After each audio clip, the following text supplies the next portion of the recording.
69వ Filmfare awards south 2024 వేడుక శనివారం రాత్రి హైదరాబాద్‌లో అట్టహాసంగా జరిగింది. తెలుగు, తమిళ, కన్నడ, మలయాళ చిత్ర పరిశ్రమలకు చెందిన సినిమాలు, నటీనటులకు అవార్డులు వరించాయి. చిన్న చిత్రంగా విడుదలైన బాక్సాఫీస్ వద్ద ఘన విజయాన్ని అందుకున్న బలగం ఉత్తమ చిత్రంగా నిలిచింది. ఉత్తమ దర్శకుడిగా వేణు ఎల్లండి అవార్డు అందుకున్నారు. ఈ నేపథ్యంలో బలగం చిత్ర బృందానికి మాజీ మంత్రి, బీఆర్ఎస్ వర్కింగ్ ప్రెసిడెంట్ కేటీఆర్ అభినందనలు తెలిపారు.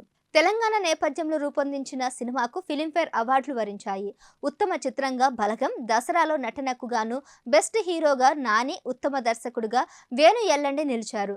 69వ ఫిల్మ్‌ఫేర్ సౌత్ 2024 వేడుక శనివారం రాత్రి హైదరాబాద్‌లో అంగరంగ వైభవంగా జరిగింది. దక్షిణాది చిత్ర పరిశ్రమకు చెందిన ప్రముఖ నటీనటులు ఈ వేడుకకు హాజరయ్యారు. ఫిల్మ్‌ఫేర్ అవార్డులలో ఉత్తమ చిత్రం, ఉత్తమ దర్శకుడిగా ఎంపిక అవ్వడం పట్ల కేటీఆర్ ఎక్స్‌లో పోస్ట్ చేశారు.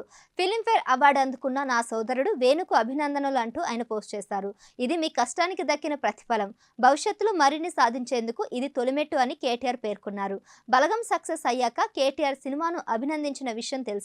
బలగం సినిమాకు ఉత్తమ చిత్రం, ఉత్తమ దర్శకుడు, ఉత్తమ సహాయ నటి అవార్డులు కూడా దక్కాయి.